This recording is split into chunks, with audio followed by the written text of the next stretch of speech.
We are back. Welcome. We Yay. are alive. We are. do exist. We do. People. And it's not over. It's not over. If you thought it was over. In fact, some would call this season 2 of Heard About It. This is a new era for Heard About It. I would agree, Jackson, because we are.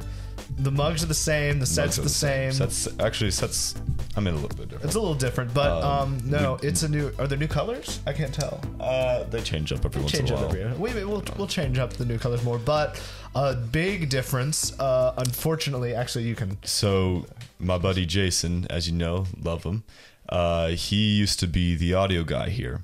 Yeah. He has since moved on to bigger and better things. He's got a lot of jobs, a lot of audio production stuff to be doing. We were lucky to have Jason. Right, we were. He was the most valuable player on this team. Really. Yes. So, moving on from him, I called up my friend Kieran to take his place. He's been on the podcast before. Welcome in, Kieran. Thank you. Thank you. Thank you for having me. My name is Replacement Jason.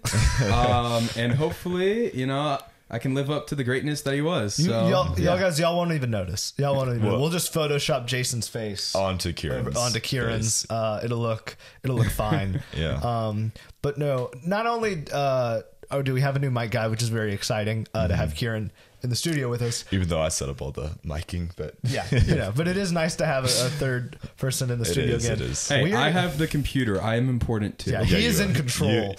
You are in control. But no, we are changing up the format of the episodes a little bit. So less news because we enjoyed that. We enjoyed discussing headlines a little bit. Got a little boring. It got a little boring, and it was a lot of the same things, and it was difficult to think of new things every 2 weeks. Because it felt like we were reaching for things to talk about versus things that we wanted to talk about. And also, it was a lot of things that y'all could have found out on your own. Yeah, we don't need to be your source of news, especially since we were bi-weekly. We weren't that breaking the news to you. So you know what I just realized? Since the last time we recorded, Matt Pat has retired. Really? It's been that long? Announced retirement and then retired. That's crazy. It's been that long? Yeah. That's crazy. I think so. But no, didn't we talk about him retiring, announcing his retirement on Maybe. I think actually we did. I think we haven't talked about him actually retiring. But I guess we won't be because that's not our job. Not what we do That's not anymore. our job anymore. But so the topics, we're gonna do some more general topics. They will be somewhat current, like they will have to be relevant, but it's not going to be tied to a specific thing. Like I'll get like this one will be. You'll see why we chose this topic, because it is relevant right now. But we're not just talking about individual headlines. So we're changing it up a little bit. So we hope y'all enjoy it. So I think we're ready to get right into it. I think so. All right. So our first topic today, unfortunately, it's not what we want to hear. Recent times have been really tough for studio closures. Yes. Video game studio closures. Lots been going on. A lot's been going on. This kind of the industry has been kind of falling from the COVID boost. And so there's been a lot of layoffs, a lot of closures. It's become a very volatile industry. I know in the UK for the first time, I think in 30 years, I think this was last year, I think. But movies passed gaming in most popular media. That's surprising. I know. Yeah, but it's been recovery. And I've always said, my thought has been studio closures has become a very different thing in recent years, because it used to be if a studio wasn't making a good game, if they weren't doing well, they would close down or they would get bought. Yeah. It's become very different now with PlayStation game studios and Xbox game studios being a thing, and having an umbrella studio be in control of a lot of smaller studios. So like we've seen recently, Xbox closed 4 of their Xbox game studios. Which ones were those again? I think Arcane was on there. Arcane? Maybe it was. Can you look that up for us, Kieran, or can you? Yes, be able to? I can. I know, but the big one out of those 4 was Tango Gameworks, which was not struggling and had put out very recently Hi-Fi Rush, which I had praised heavily on this podcast. You have, I think it was my top game of last year. Is it Arcane? They did Redfall. Yeah, but they also did Deathloop, which was wildly successful. Yeah. And they're also doing... Are they not the ones doing Blade? Oh, wait. So maybe I lied. It wasn't Arcane. There's no way it's Arcane. Yeah, it wasn't Arcane. Sorry, but there's also a bit of, they also just bought Activision Blizzard. So it's become less of a, are we successful? Are we making good games? And it's become more of like a money making thing. Like, is this studio actually making us money? And it is sad to see a lot of these studios close. Yeah, so I pulled up, and this was just announced, or this article was just published this past Wednesday. Yeah. And Xbox announced that it was closing 3 studios: Tango Gameworks, Arcane Austin, and Alpha Dog Games. So Arcane Austin. So is that just like... That may be a subsidiary. But yeah, the Tango Gameworks really blindsided people. And it's not the only studio. I mean, I think it was really successful. It was really successful. And then there's been some published other by Bethesda studios that are very famous. I think what's the Space Program series? Space Program series. It's like the Alien Space Program series. Oh, like Kerbal. Kerbal. I think that studio's been having some trouble. Really? I mean, it's just becoming a more volatile industry, which is sad because at the same time, I feel like gaming is more, it's like this weird, gaming has become more popular than ever. And it seems like it's so many studios are closing and there's been so many layoffs, recently. And I just don't see. Can you look up to see if there's any other game studios that have closed recently? Because I'm trying to remember. I haven't been keeping track of news. Like we said, we've been so busy. Yeah. But as I said, it's very different from what it used to be, which I think was, if you were good at making games, you would keep making games. But now with all these studios under these larger companies, corporate umbrellas, it's become more of this corporate money-making algorithm. Well, we did the calculations. This studio be more valuable if we liquidate it and focus our attention on this studio, which is obvious what Xbox is doing. It's, hey, we just invested a butt ton of money in Activision Blizzard. I think it'd be smart to liquidate these games. Yeah. Or liquidate these studios. And it is very disappointing because there are some studios that have remained independent. I think are doing very well for themselves. I mean, when you look at a Remedy, who is still independently owned, they have they use different publishers. They're self-publishing, but they've managed to have a ton of projects lined up. Did Epic publish for them last? Alan Wake 2. Yeah. But they have yet to turn a profit. So really. Yeah, and I don't know if Epic is looking at buying them, and if that's if that's a relationship they want to get closer and closer to. It wouldn't be bad. It wouldn't be terrible. And don't get me wrong, I think there is some security that I feel like that should be felt. Here's the thing.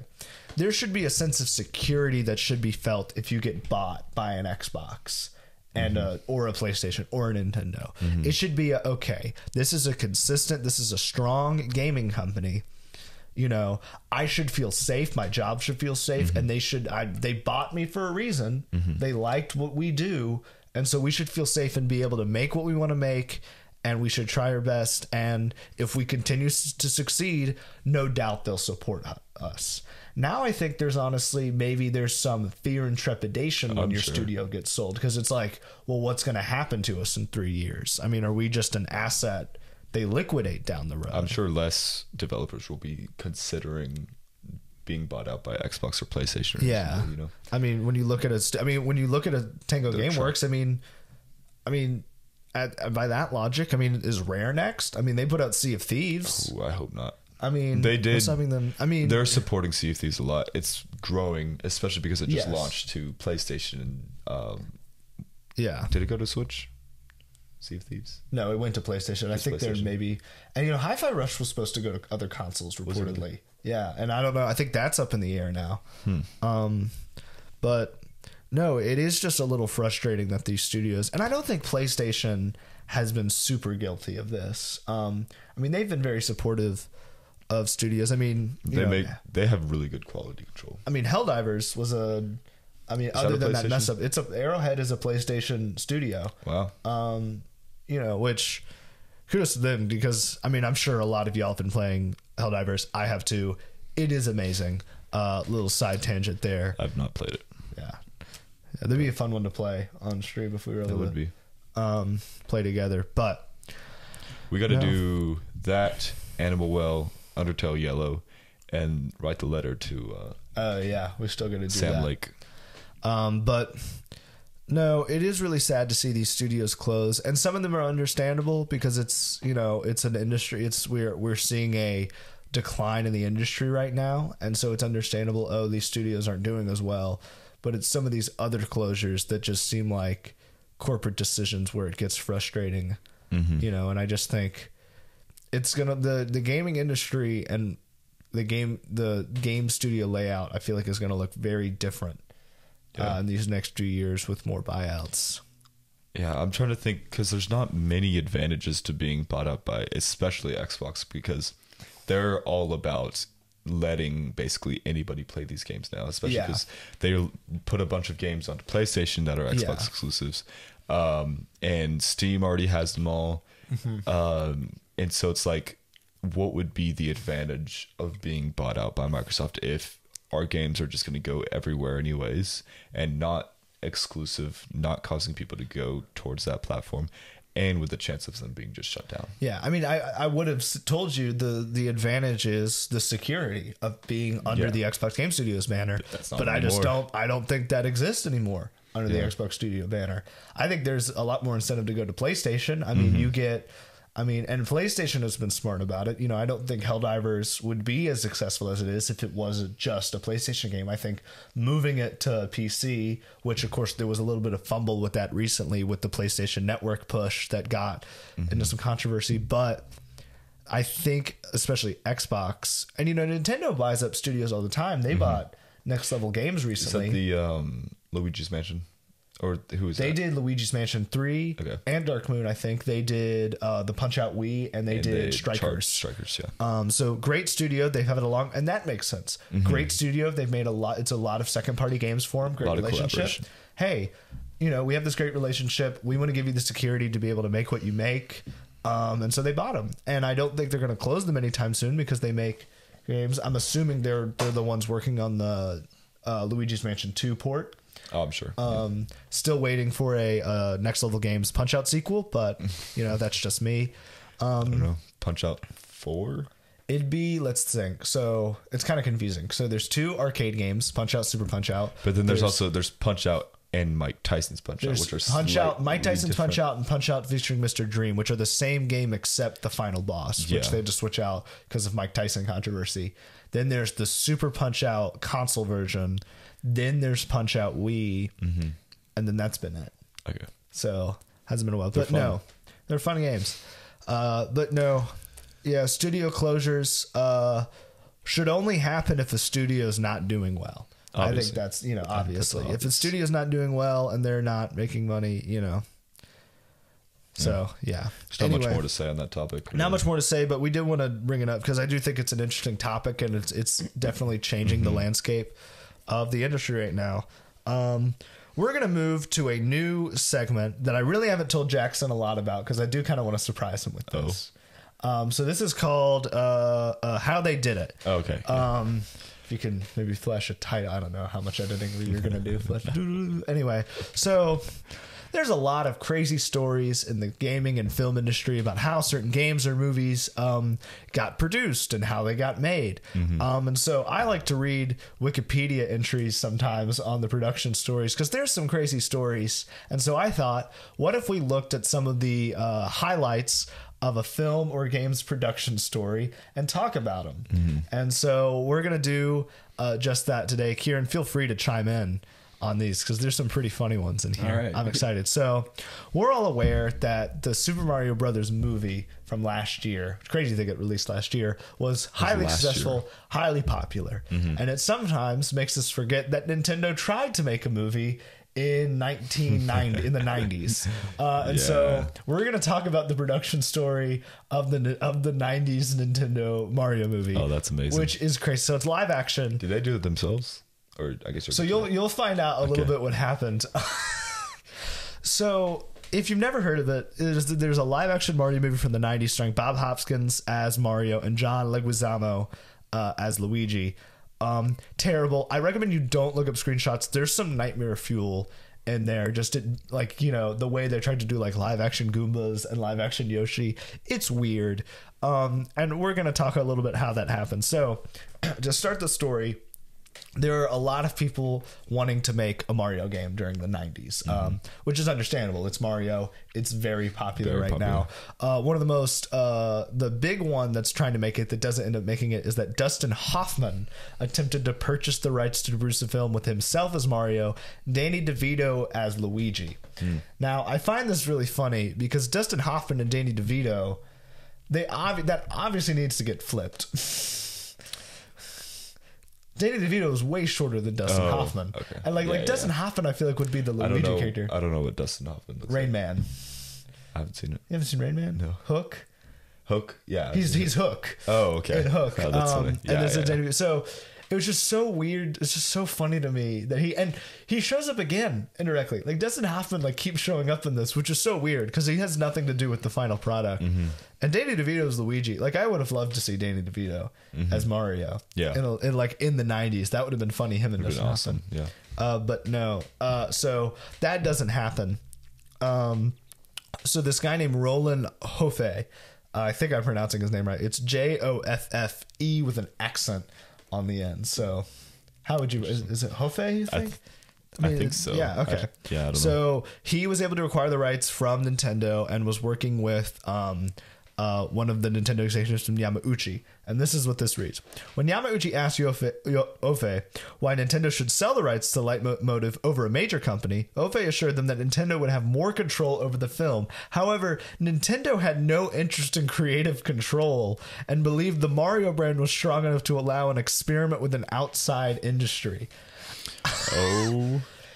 I just love that because that is so different from how they Nintendo feel is now. today. I know. Like if you would like that is so not the Nintendo of today. I think I cut this out, but there's like a quote from the producer who said, "I'm pretty sure Nintendo thought this was some weird creature and they wanted to see if it would crawl or not." Like it was just this thing of like, okay, yeah, you could make a movie, sure.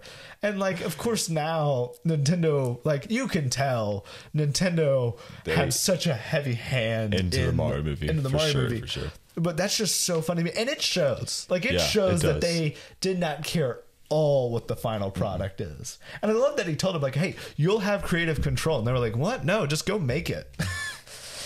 That's crazy.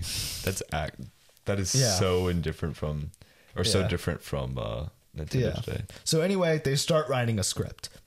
So the first screenplay was written by Oscar-winning screenwriter Barry Morrow. His story followed brothers Mario and Luigi on an existential road trip. So similar to Morrow's prior, Rain Man also stars, so Dustin Hoffman pops again, that production titled the script Drain Man. Because, you know, Mario and Luigi, They're plumbers. they're plumbers. And so it becomes Drain Man. But I would have loved to see that movie. It would have been weird. It would have been But very imagine weird. Mario and Luigi going on an existential road trip in which they find out who they truly are and whether or not Mario truly can say, "It's a me." I'm just wondering, how exactly did they think this movie would turn out? An existential road trip does not... Well, this is not the first film. This is the first script. So Well, they do even scrap then, it. They But had like- an idea of what it was going to turn out like. Like Barry Martin. Well, they had Barry Martin. Like he's like a well-known screenwriter who had done Rain Man. So they're like, all right, we need you to write a Mario script. Okay, I got it. You know my movie Rain Man? I'm gonna write that, but with these characters, and they're gonna figure out who each other are. You and call it the same thing too, except just like, come on, Drain Man. Man. What is this?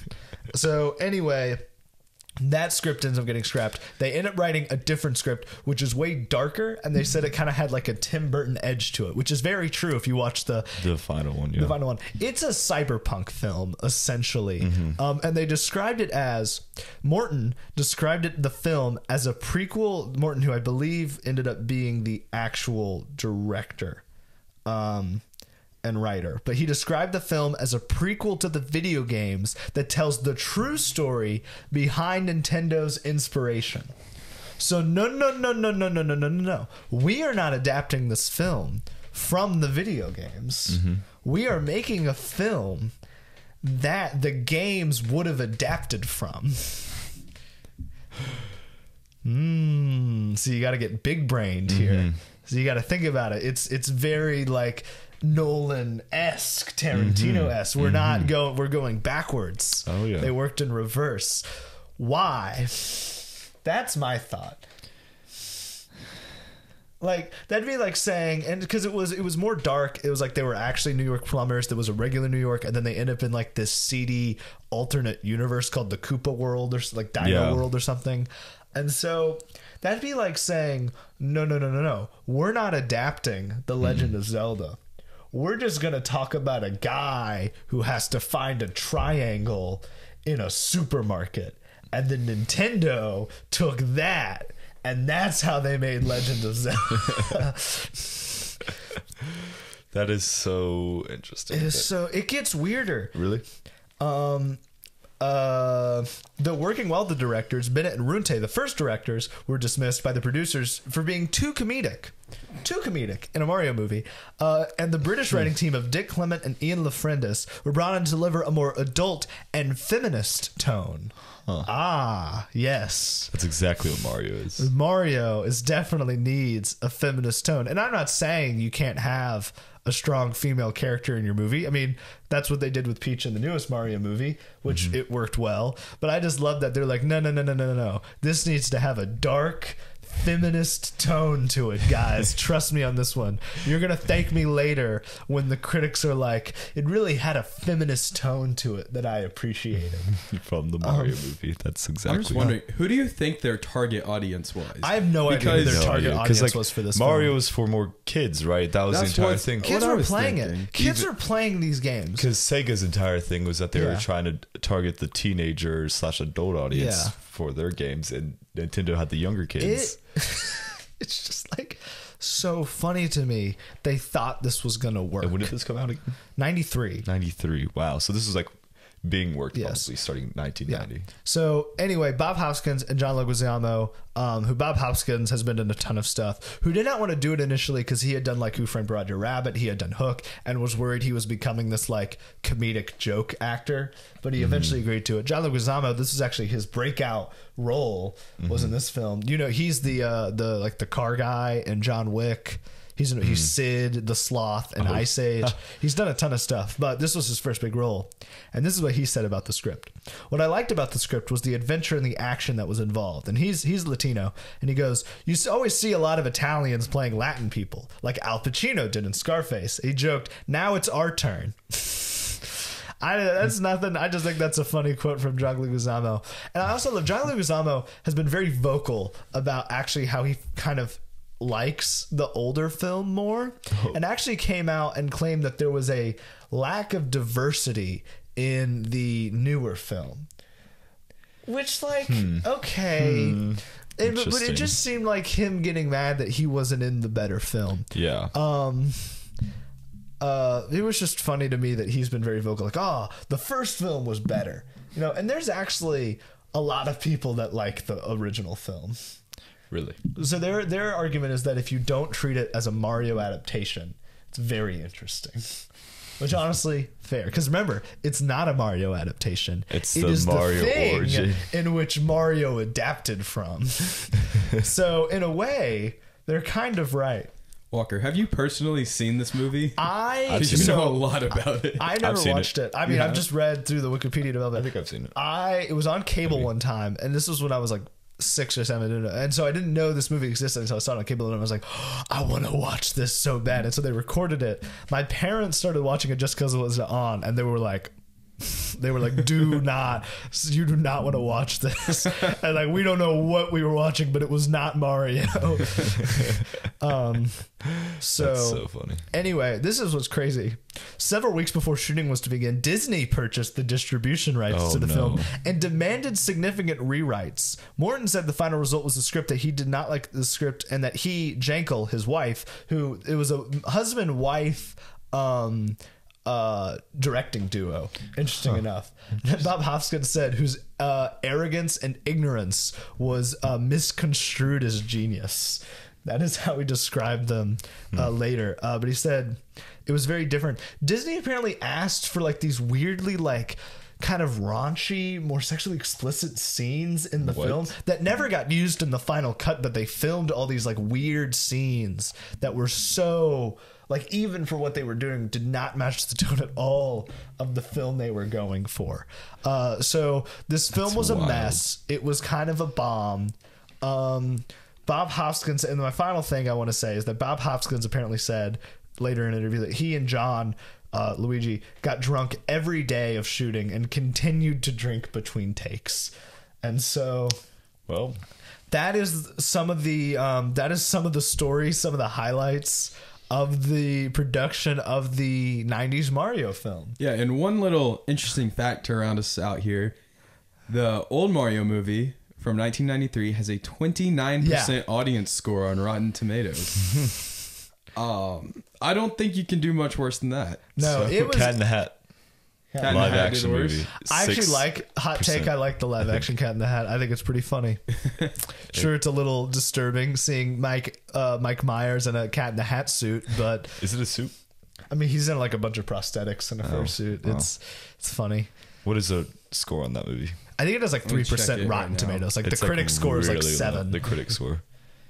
It's pretty The bad. audience score is pretty high. Or Audience score higher. are like higher, but that's like for every movie on Rotten Tomatoes, except for a few Okay, exceptions. I kind of want to get y'all to guess. It's like okay? 7, It's right? like 7. What's the critic score? 7 I is think the it's critic 7. score. It's 10. 10. So Okay. slightly higher, but still pretty low. Now, what's the audience score? 42. 41. Both of y'all are way too low.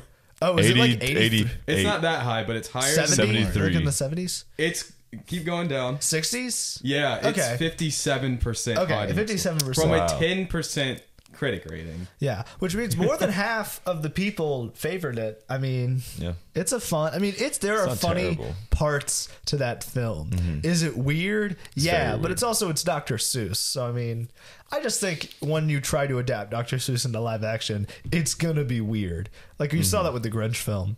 But anyway, Grinch film was great. yeah. So that's the Mario movie for us. Crazy production story there. Yeah. We'll find some others. That was the first one. We'll do that maybe not every week, but periodically. So next topic, Kieran, you want to launch this for us? Yeah, so we're still on the topic of Mario, but this time yeah. we're reviewing the game Mario Galaxy. Yes. Yeah. So one thing we wanted to do was we just wanted to review the games that we love, that we both love, and we've both enjoyed. So we're not going to be doing like current stuff. We just want to talk about games we like, and so we thought it'd be great to start with one of my all-time favorites, Super Mario Galaxy. Super Mario Galaxy. Oof. This game Nostalgia was blast. so cool growing up. I actually played 2 before I played 1. Fun fact, I got the second game and then I bought the first one later. It's just a fantastic When it came out, Mario game. 2000, was it 6? The same year the Wii came out? Or was it? No, it was a little later. I don't think it was a 7 or launch. 2007. 2007. So it was Okay. like they launched it and then quickly released a Mario game.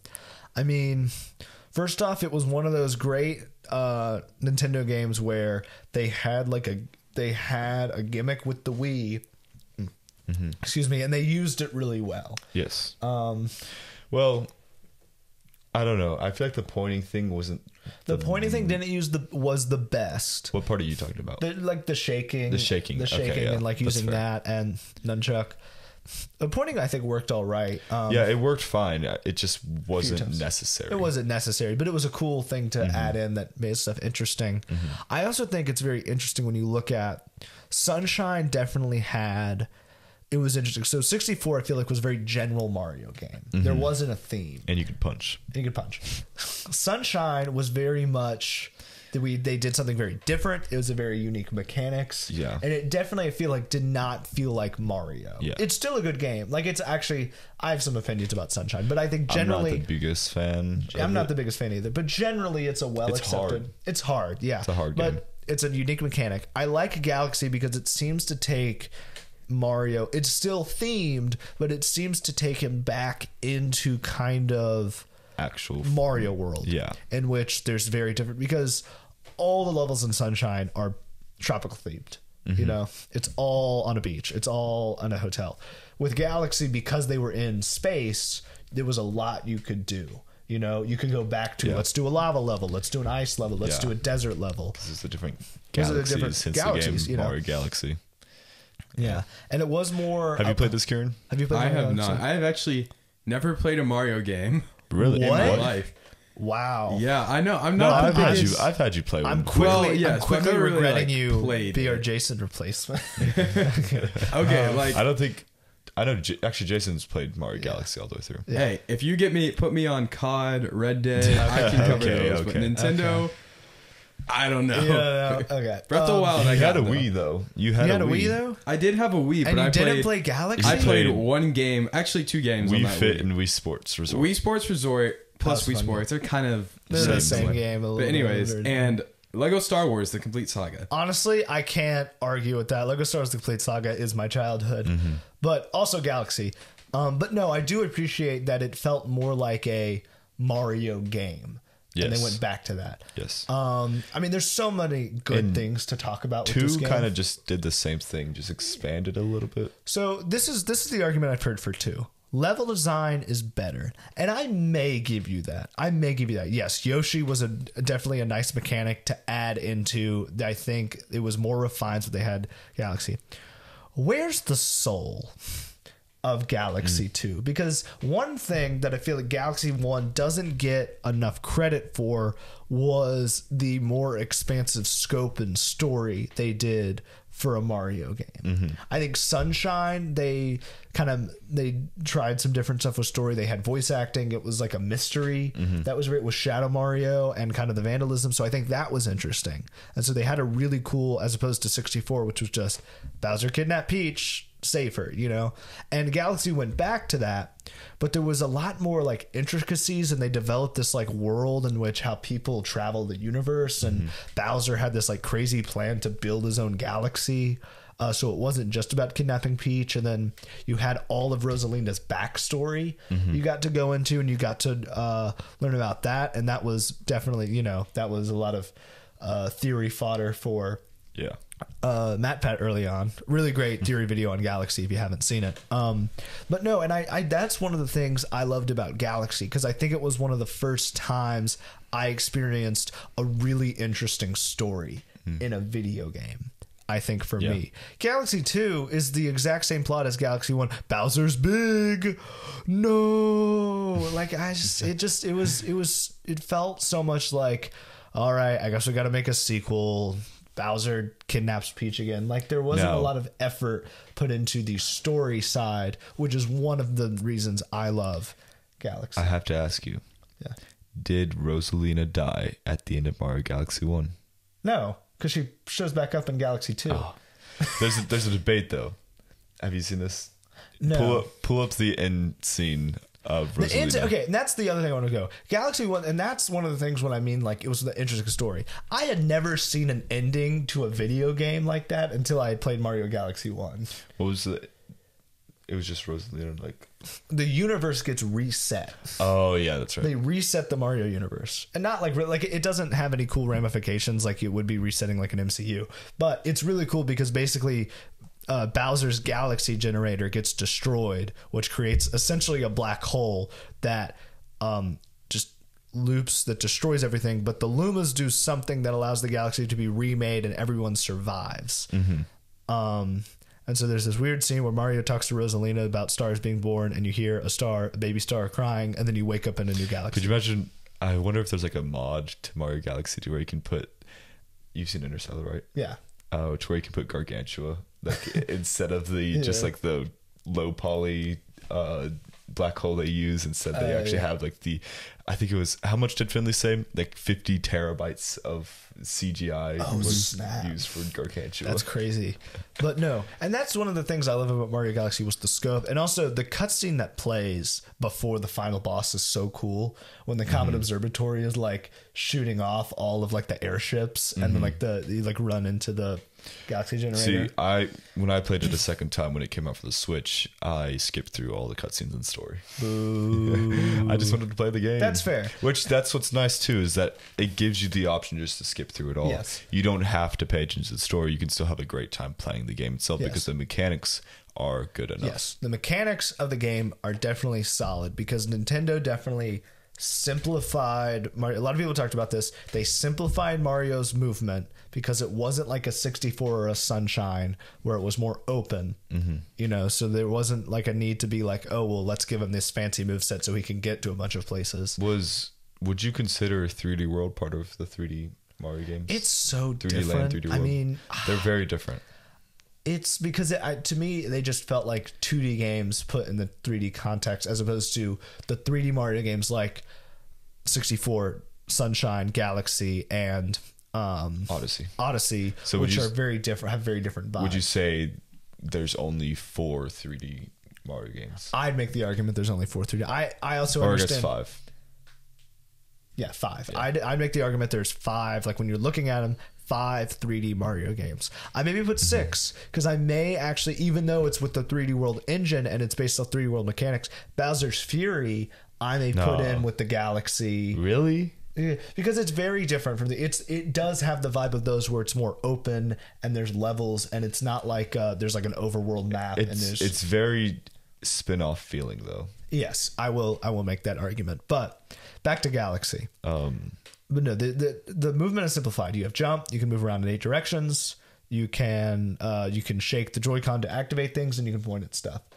They implement those really well into the game. I feel like it does a really good job of implementing the game, and the level design is phenomenal, even though it's more linear, which is what some people complain about with Mario Galaxy when looking at a Sunshine or 64 that had more open levels. Galaxy definitely, they were able to, I've heard a lot of it, it then allows Galaxy to have more emphasis on level design. Yeah. I don't know. It's just a really good game. Yeah. I guess.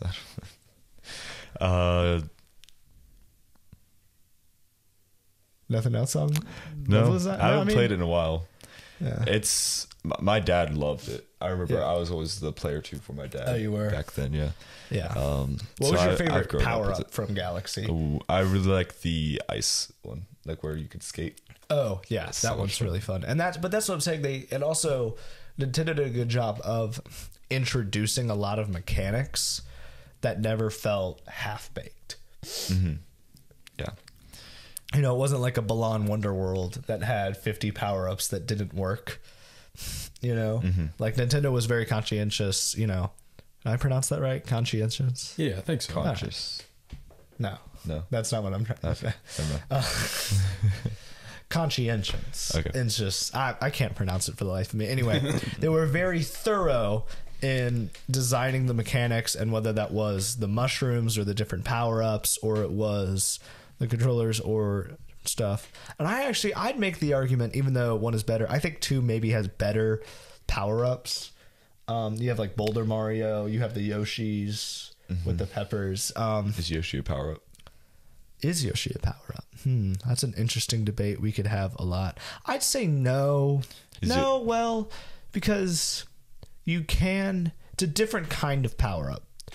But I will consider Yoshi a power-up because you lose Yoshi if you get hit. But right? you can get Yoshi But you can get Yoshi back, which makes it different. You can also willingly lose Yoshi as a power-up. Are you classifying a conscious being as a power-up? Is Yoshi a sentient being? I would say so. But then you can also say the question because Yoshi can't talk, but also Yoshi can drive a car. And Yoshi can compete in mini games. Power-ups also move on their own. So can Yoshi. Yeah, so the power-up sentient beings. I'm getting really existential they are and philosophical about it. I mean, they are just like the upper half of toads, usually. Yeah. Well, there's also that art. I don't know if you've ever seen in the Super Mario manga, there's art that I don't think ever got used, manga, where it shows that a one-up mushroom is grown out of the corpse of a dead Mario. That's...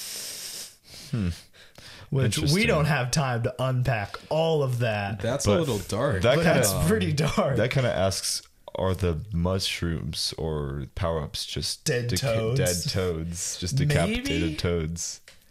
I don't know. I mean, the fact that they have the same exact design. Yeah. And they explicitly chose to make a character that has that design also, because Toads were in the first Mario game, but the mushrooms were. Toads are in both. They're in the first Mario. They're all in the first. Oh, Mario. they are at the Toads, end. but the mushrooms don't look like the Toads. Mushrooms look very different in the original Mario games, but then they start to look like.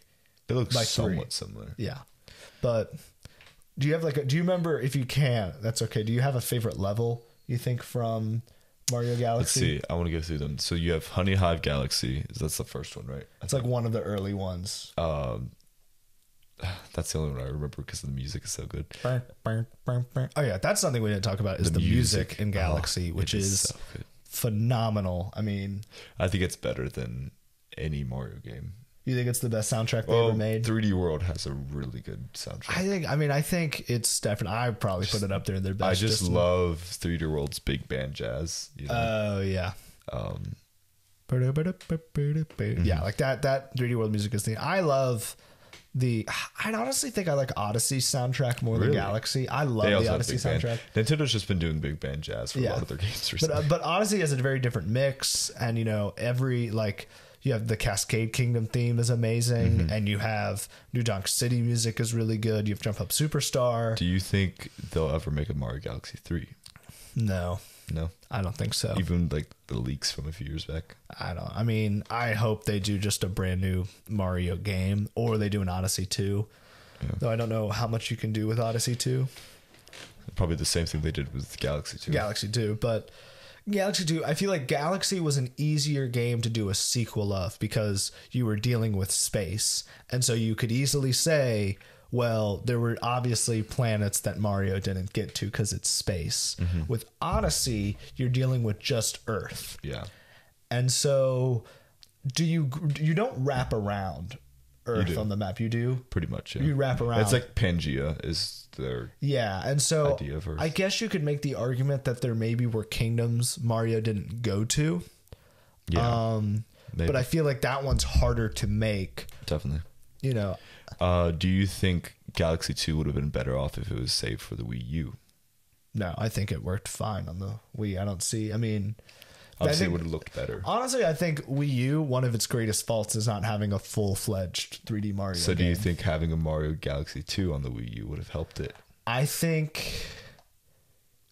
Yeah, I'd make that argument. If they had maybe held Mario Galaxy 2 for Wii U and had given it a Wii U unique mechanic... Because you could have done a lot with the gamepad for that game. Yeah, because you could have done some really cool things with Mario and gamepad. And then that would make me confidently say that 3D World and 3D Land are not considered 3D because that's all the 3D World was the only somewhat 3D Mario game we got for the Wii U. And but it doesn't have the same scale it's not the same. It's not the same. And I know there's people saying it's not the same as the others. In 3D styled as a 2D game. It is a 3D styled 2D game. Was there a Zelda game at least for the Wii U? There was Breath of the Wild at the end, but that came out the same time the Switch did. Yeah, that was considered the Wii U. But it's the Switch. It came out what? The Wii U came out in 2012. Breath of the Wild came out in 2017. 2013. Yeah. So there were 4 years where Nintendo didn't really have a big Mario game or a big Zelda game for the Wii U. They had a Wii Sports game for the Wii U. Did you know that? It's called Wii Sports Club. Oh yeah. You had either a subscription model for it, or you just bought it separately. Nintendo Land was good. Nintendo Land was good. Yeah. Wii U definitely struggled with the first party. So I really think if Mario Galaxy 2 came out on the Wii U, it would have been a lot better. And the idea was that Breath of the Wild, I think, was supposed to come out midway through Wii U's life cycle, but they realized they had a tank on their hands, so they're like, we got to do something else. And so the Switch was made. And so Wii U only lasted 4 years, as opposed to, I'm assuming, at least a 6-7 year lifespan they were hoping for the Wii U. Yeah. So Breath of the Wild, theoretically, and then they pushed it back to be a launch title for the Switch, which is kind of sad because the Wii U gamepad was meant to be the Sheikah Slate. And they got rid of any Wii U unique features of Breath of the Wild to ensure that the versions were the same and people wouldn't want to buy the Wii U version. But it would have been that you would have had automatic access to the map, so you could look at the map while you were playing the game, and you could click on the Sheikah. You could click on the Sheikah shrines, the runes. Oh, the runes. The Yeah. runes on the gamepad and activate them without having to go into a menu, on its which would have been very nice. And so- 480p iPad 1 feeling screen. yeah. You know? But It's so plasticky. yeah, well, But, we yeah. went on a tangent, but that's what the show's a little about. I think that's what season 2 is about. Season 2 is about tangents. Yeah. So let's just put that tangents, if that gets edited into one of these. I have this image of like rainbows and like fancy font, and I feel like the most you're gonna do is just gonna I'm be like seeing- base font, just tangent. I'm just seeing like the Wii Sports like strike big bold gold white Yeah, letters. yeah. You know. Oh, touch the mic. Sorry. No. But anyway, tangents is a good segue into our next topic, Jackson. Yes, I'm doing the segues this time with a game. Tell us about the game, Kieran. Yes, so the game is called Sine Cosine Tangent, where I will give you a point on the unit circle, and you have to tell me that. No, I'm just kidding. I don't We're have- going back to the pitch game. Yes, or the the pitch pitch- meeting. pitch Shark meeting. Tank, as I call it. Shark Tank. I'll give you a little rundown of how it works, just as a refresher. Simple game. So basically how it works is I give both Walker and Jackson separate topics, and they have to come up with the most fun, the most crazy, the most wacky idea they can in that topic. They got to pitch it to me like at Shark Tank, and then I decide which is the best and who is the winner Yes. of this week's pitch meeting game. I should also point out in season 2, this is the year I dominate segues. This is the season where I am the segue man. Also, I think we're gonna try to do when summer starts up. I think we're gonna do 2-week gap for this one, as we have been in Yes, the fall. we're gonna do more frequent episodes. But I think once after next second week's episode, I don't know how to say that. Then I think we're gonna do weekly. So Yeah. be on the lookout. Be on for the that. lookout for that. And then we'll do some live streams, maybe some fun videos, vlogs. I don't know. Yeah, we'll figure it We'll see out. what's going. All right, Kieran, what's my topic? All right, Walker, your topic is you have to give me the best fast food restaurant of all time. And it can't exist already, so you can't say Chick-fil-A. Okay. Do you ever wish the fast food world was faster? You know, I mean, yeah, 5 minutes, 3 minutes, but what if you don't have that time? What if you need sustenance now? He's at a loss. I don't have no. I have the idea. I'm trying to think of the title for what this would be called without making it sound weird.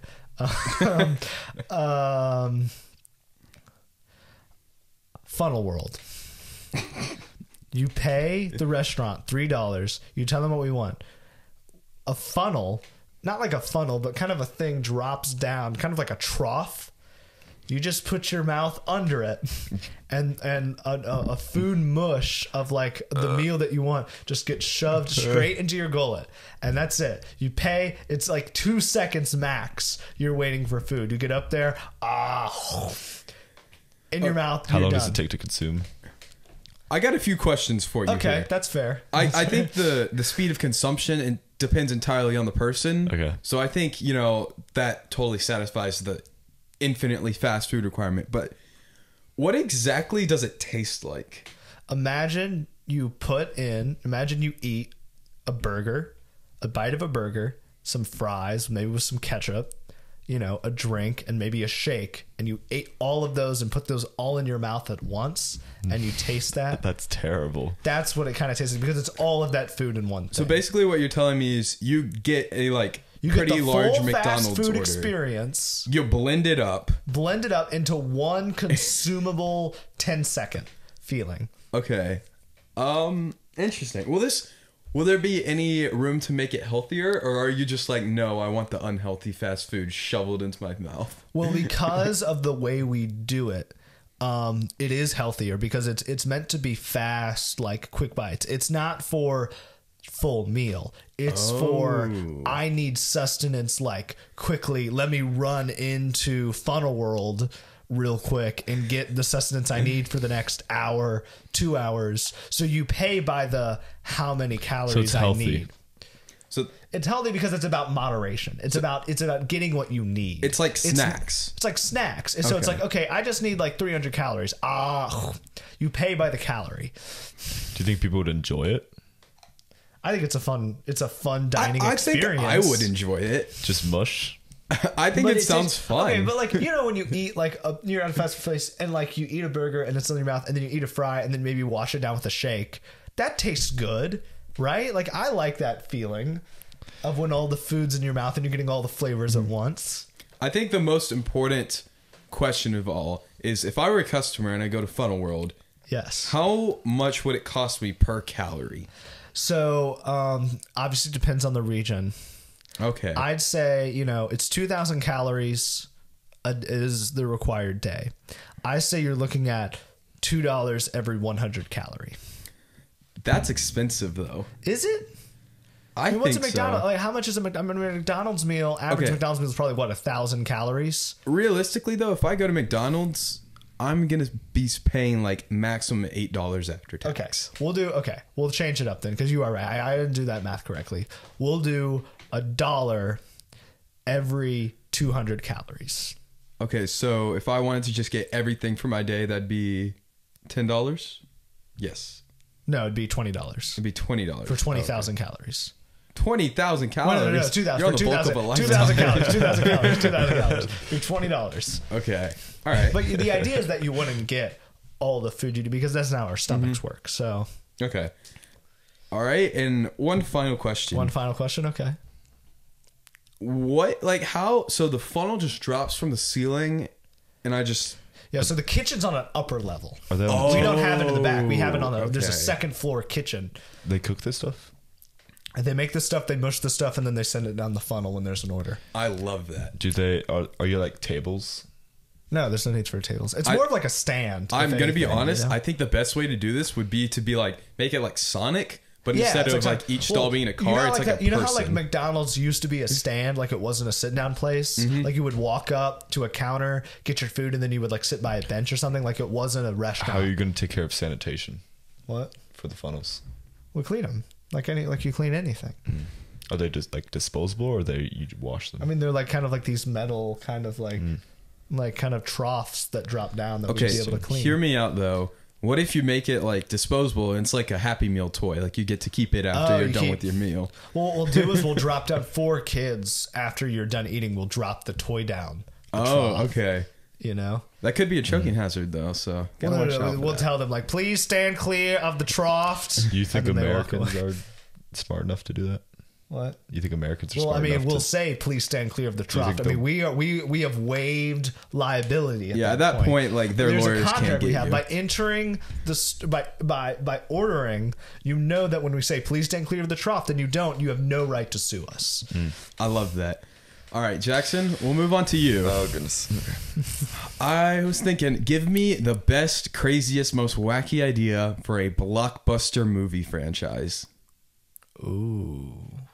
It can be anything you want. But it's got to be better than Walker's idea. Let's see.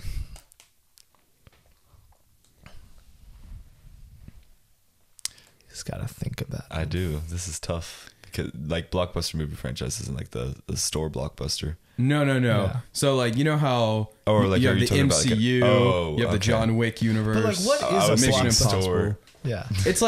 It's like the movie you go see in the summertime. Yeah, like it's but like the big that- action movie. that has changed over the years. It Quick has. Tide Bar. I mean, like the fact that Fall Guy tanked, crazy to me. Did the tank? It didn't do that well. My dad liked Yeah, it. I mean, it was good. I heard it was amazing, but I mean, I didn't watch it. You said blockbuster movie franchise. Yeah, so like if you could set up any sort of So just like a cinematic story? universe, Oh. Yeah, just tell to- me it. yeah. Of existing IP or new? It New has IP. to be new. New IP. I mean, you could come up with a wacky Marvel character, I guess, if you want to. But it So has to I be just have to new. come up with like a brand new plot for like an entire. Yep. Yeah, just set up your cinematic universe, Jackson. It's not that hard. Come on, go. Walker set up his restaurant I universe set up like Funnel that. World. Set up the next MCU. Sorry, Gosh, my man. bad. Honestly, Funnel World is absolutely amazing, but I think it's a shame that it's not being used already for funnel cakes. I'm actually gonna look up Funnel World. I'm sure while Jackson's thinking about Okay, this. so imagine a world where these people are living their ordinary lives, right? One of them is a rocket scientist, and they are figuring out how to go to exoplanets because they want to explore, see if there's extra life on this vast world, and or vast universe. And they eventually, over time, they're working with people, and they manage to get a rocket capable enough to and support them long enough to go to different worlds. And so they're traveling around. They haven't found any life in a long time. It's probably been about like 50 light years at this point. Obviously they can like sleep within this, go to like hypersleep inside their rocket. And then they stumble across this one place. And so they go down, and then they notice there's life everywhere. Ooh. There's people. And these people are actually Earth people. And so it's been a plot twist the entire time that you haven't been on Earth, but this is quickly falling apart. But this, so it's like a reverse Planet of the Apes. I'd never seen it. Okay. So you think, like, as the viewer, that the entire time you were on Earth trying to watch these people from Earth go explore extraterrestrials, but you find out that they're the exact same. Yeah. But there's more. There's more. And I thought that was the big twist. That's when they realize that in hypersleep, they check the ship's logs, and or not in hypersleep, but while they're in hypersleep, something happened, and afterwards they check the ship logs, and they notice that they went through this like really weird kind of like portal or something, not portal, but like that bended space-time. And in doing so, they find out they have ended up on their planet, but in an alternate universe reality. Okay. And that's it? That's it. I have to ask one question, though. This sounds like a great movie. I'm sure Christopher Nolan could hit this out of the park. But what makes it a blockbuster? Yeah, like why? where's the wow factor? Where's the scope?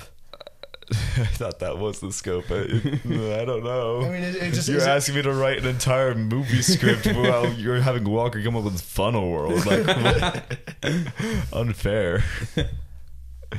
I could do it. It's just, you just have to do another John Wick, because that's what everyone does right now for blockbusters. So Monkey Man, this guy, all right, and he it's about a guy who tries to bring, it's Chinese John Wick. Guy tries to bring down the Communist Party in China. Bingo. There we go. And it's like Monkey Man, but in China. So it's like Chinese John Wick, but it's like the Communist Party, and he's got to bring down the Communist Party. I think that's actually pretty good. I'd watch that. I'd watch that too, honestly. I still need to watch Monkey Man. I haven't seen that. It was actually really good. That's what I've heard. It's been doing It wasn't really well. like, it didn't blow me away, you know? Like, I wasn't like, that was amazing. Well, yeah, and I think you kind of just have to go in expecting that. Like, they literally fun, like John Wick. It was like a really solid John Wick with some really interesting visuals and some really interesting like narrative pieces and stuff. Like, if anything, it's not the most amazing piece of media ever created, but it's something you could just turn your mind off and enjoy. It was more violent than John Wick, which surprised me. Really? Yeah, there were some kills where I was like, Have you seen all the John Wicks though? I'm seeing 3 and 4 this summer is my plan. I've heard 4 is the best one though. 4 is really good. So who won, Kieran? Well, I think since Walker both gave me Funnel World and Chinese John Wick, and Jackson, I do like your script, but I don't think it's quite the blockbuster that people are waiting for to 65, this summer, which tanked. I think I have to give it to Walker. I think Walker, you won this week's pitch game. 65 also had very bad advertising. Yeah. But those at 65, like, he's an alien, but he ends up on Earth during the dinosaur times, and then he has to survive like the meteor that's gonna make all the guess so. things. It's a really cool concept. It was just poorly executed. Anyway. Yeah, so that will do it for today's show. Thank you so much for tuning back in. Hopefully next time I won't get a bad prompt like that. Yeah. We'll work on it. This was Kieran's first day. The idea is that I will admit, those were a little unequal, Kieran. So we'll work on equal, fast food. You can always talk to Jason as well. He was pretty good at that. Yeah, he was pretty good. So anyway... thank you guys for watching this far. We know attention spans are difficult, so we appreciate that you were about an hour. About an hour. Yeah. So we appreciate you staying for this long. Yeah, be sure to keep watching. If you like them, we'll do more episodes as we go through. We'll be back in about 2 weeks, as I said. Yeah. And then we should be weekly again. More weekly. Hope you like the new episodes. Yeah. All right. Lots of fun. Bye. See ya.